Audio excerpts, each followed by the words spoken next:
क्या आपने कभी सोचा है कि पाकिस्तान के सबसे बड़े राज्य बलूचिस्तान में आज़ादी की मांग क्यों उठती है? क्यों वहाँ दशकों से संघर्ष चल रहा है? क्या वहाँ मानवाधिकारों का हनन हो रहा है? क्यों वहाँ आए दिन खून की नदियाँ बहती रहती हैं? जल्दी छुपो, वो आ रहे हैं। मुझे डर लग रहा है। चलो आज हम जानने की कोशिश करते हैं आखिर क्या है पाकिस्तान और बलूचिस्तान के संघर्ष की असली कहानी। चलो शुरू करते हैं। बलूचिस्तान पाकिस्तान का सबसे बड़ा प्रांत है जो देश के कुल भूभाग का 40% से अधिक हिस्सा है।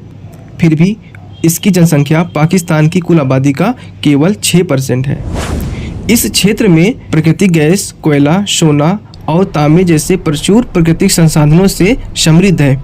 इसके बावजूद प्रांत की लगभग 70% आबादी बहुआयामी गरीबी रेखा से नीचे जीवन यापन करती है। यह विरोधाभास एक ओर प्राकृतिक संसाधनों की प्रचुरता और दूसरी ओर स्थानीय आबादी की घोर गरीबी इस दीर्घकालिक संघर्ष की एक मूलभूत जड़ है।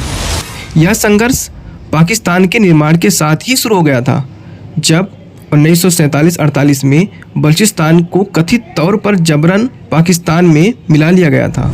वो दिन जब फौज आई हमारे घरों पर कब्जा करने, हमें याद है जैसे कल की बात हो। ये क्या हो रहा है? उन्हें रोको।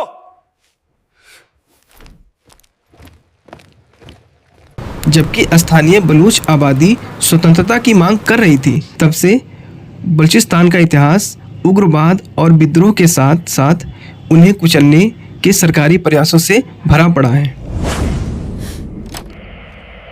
आसपास के गांवों में फौजी छापे की खबरें आ रही हैं। संघर्ष की प्रकृति में अलगाववादी विद्रोह, पाकिस्तानी सेना द्वारा दमन, व्यापक मानवाधिकार का उल्लंघन और चीन पाकिस्तान आर्थिक गलियारा सीपेक जैसी भू आर्थिक परियोजनाओं के कारण उत्पन्न होने वाले तनाव शामिल हैं। This section here needs reinforcement. The locals are not happy about this new development. Balochistan की भू रणनीतिक स्थिति और उसके प्राकृतिक संसाधनों की प्रचुरता पाकिस्तान और चीन दोनों के लिए इसके महत्व को बढ़ाती है।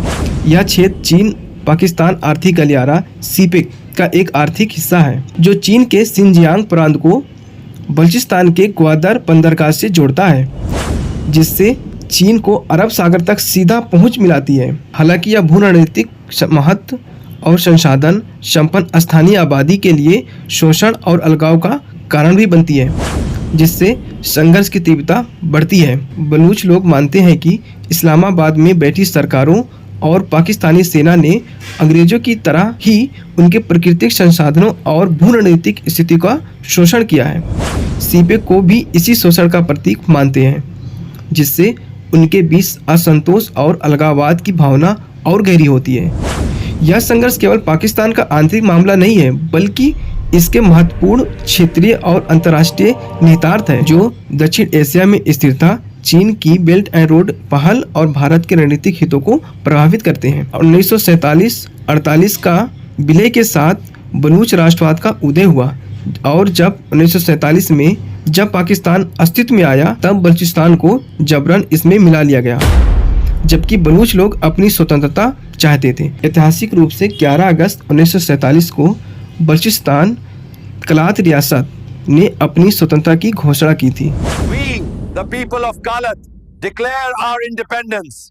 A new dawn breaks. A future of freedom. इस घोषणा को लॉर्ड माउंटबेटन, जवाहरलाल नेहरू, मोहम्मद अली जिन्ना ने भी कुछ हद तक स्वीकार किया था। कलात रियासत और मुस्लिम लीग के बीच 11 अगस्त 1947 को हुए एक समझौते में यह भी कहा गया था कि बलूचिस्तान भारत और पाकिस्तान के साथ आज़ाद रहेगा। हालांकि सितंबर 1947 में अंग्रेजों ने दावा किया था कि कलात रियासत स्वतंत्र रूप से काम नहीं कर सकता। इसके बाद जिन्ना ने विलय की सलाह दी। बढ़ते दबाव के बावजूद बलूचिस्तान विधानमंडल ने पाकिस्तान के साथ विलय को ठुकरा दिया।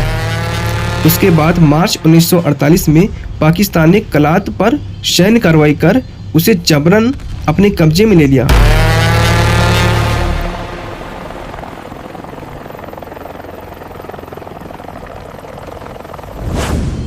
बलूच राष्ट्रवादी इस कार्रवाई को अवैध कब्जा मानते हैं तथा इस बलपूर्वक विलय से बलूचों में अविश्वास की गहरी भावना पनपी, जिसने प्रिंस अब्दुल करीम खान के नेतृत्व में 1948 में पहले विद्रोह को जन्म दिया।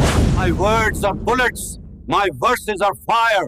For the freedom of my people, I will never tire. यह ऐतिहासिक अन्याय और बलपूर्वक विलय दशकों से चले आ रहे विद्रोह को नींव बन गया था। तब से अब तक कई विद्रोह हो चुके हैं। 1948, 1958, 1962, 1963 और 2000 के बाद से लगातार आए दिन पाकिस्तान और बलूचिस्तान सेना के बीच घटनाएं होती रहती हैं। We are not terrorists. We are a people fighting for our land, for our identity, for our right to exist. अगर ये वीडियो का पार्ट 1 है, हम आगे जानेंगे कैसे जो है जाफर एक्सप्रेस पर कब्जा हुआ था। जब तक कि हमारे चैनल को लाइक और सब्सक्राइब और शेयर कीजिए।